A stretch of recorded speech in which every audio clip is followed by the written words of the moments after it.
Inilah Buletin Dakwah Kafah edisi 228 Zulqa'dah 1442 Hijriah atau 9 Juli 2021 Masehi dengan judul Pentingnya Muhasabah di Tengah Pandemi. Pandemi COVID-19 makin mencemaskan. Jumlah warga terpapar rata-rata di atas 20.000 kasus per hari. Rumah sakit dilaporkan kolaps. Pasien bertumpuk, bahkan tak mampu lagi ditampung. Tenaga kesehatan makin kewalahan, sebagian ikut jatuh sakit dan sebagian lagi wafat.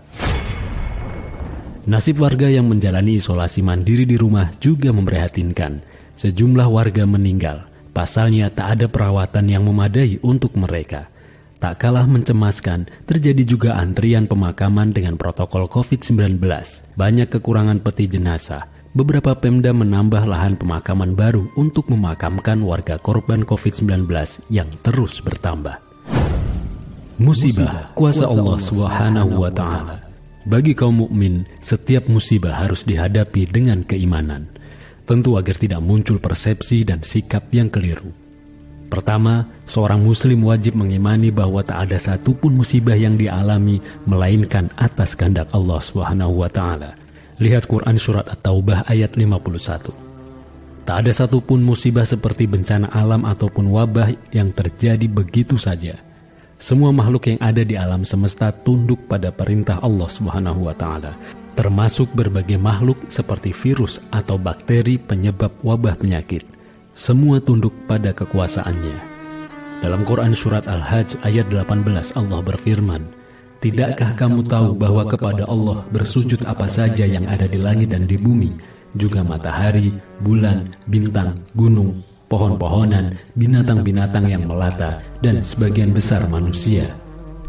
Imam Al-Alusi menjelaskan bahwa yang dimaksud dengan sujud adalah masuknya segala sesuatu di bawah kendali Allah Subhanahu wa Ta'ala dan irodahnya, dan kecenderungannya pada apa saja yang Allah Azza wa Jalla adakan. Dengan memahami kenyataan ini, seorang hamba akan mengakui kebesaran dan kekuasaan Allah Subhanahu wa Ta'ala. Dia pun akan menyadari kelemahannya sebagai makhluk. Ketika manusia membanggakan kecanggihan teknologi kedokteran, farmasi dan sebagainya, ternyata akan sampai pada satu realita bahwa manusia tak sanggup mengalahkan kekuasaan Allah Subhanahu wa Ta'ala.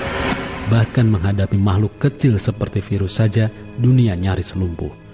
Benarlah firman Allah Subhanahu wa Ta'ala dalam surat Al-Baqarah ayat 26. Sungguh Allah tidak segan membuat perumpamaan seekor nyamuk atau lebih kecil dari itu. Adapun orang yang beriman tahu bahwa itu kebenaran dari Tuhan mereka. Kedua, seorang mukmin wajib memahami bahwa sepanjang kehidupan di dunia, dia akan selalu mendapat berbagai ujian.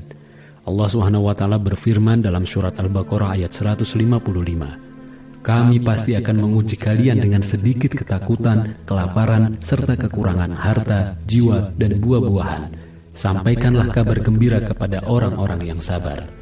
Imam At-Tabari mengutip pernyataan Ibnu Abbas radhiyallahu an mengomentari ayat ini.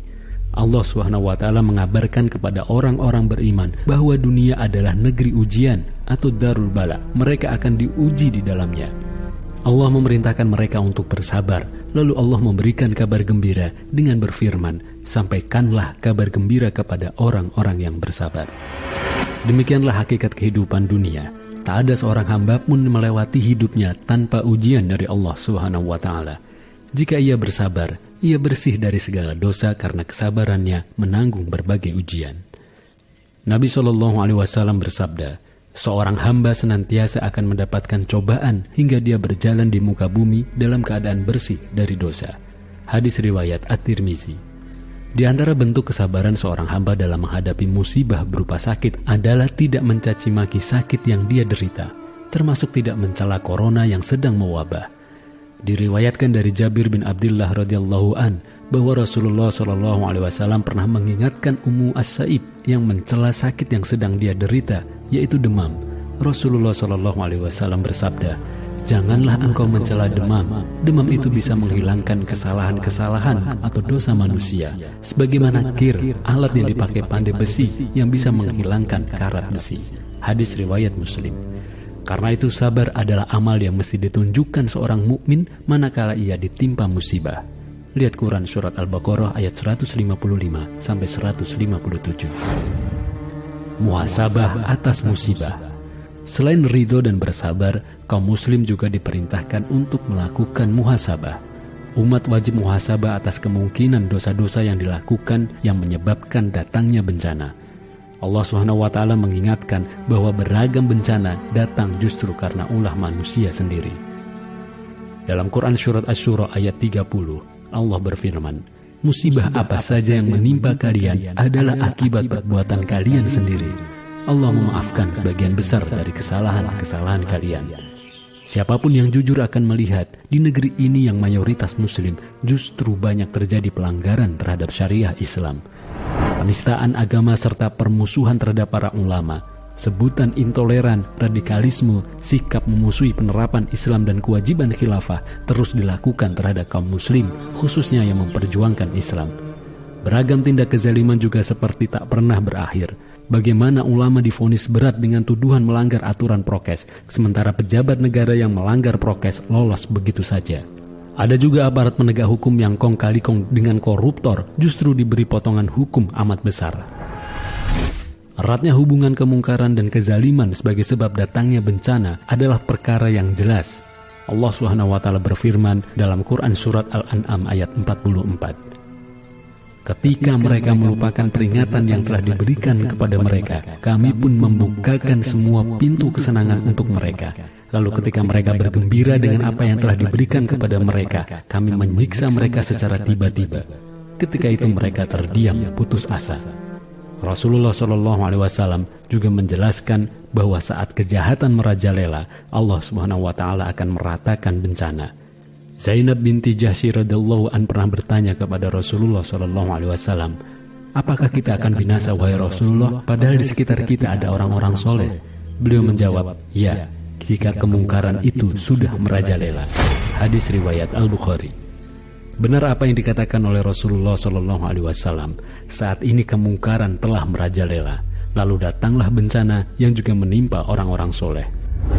Selama pandemi ini dilaporkan ada sekitar 584 ulama yang meninggal karena wabah, belum termasuk para imam dan pengurus masjid serta para ustadz pembimbing umat lainnya yang juga wafat karena wabah.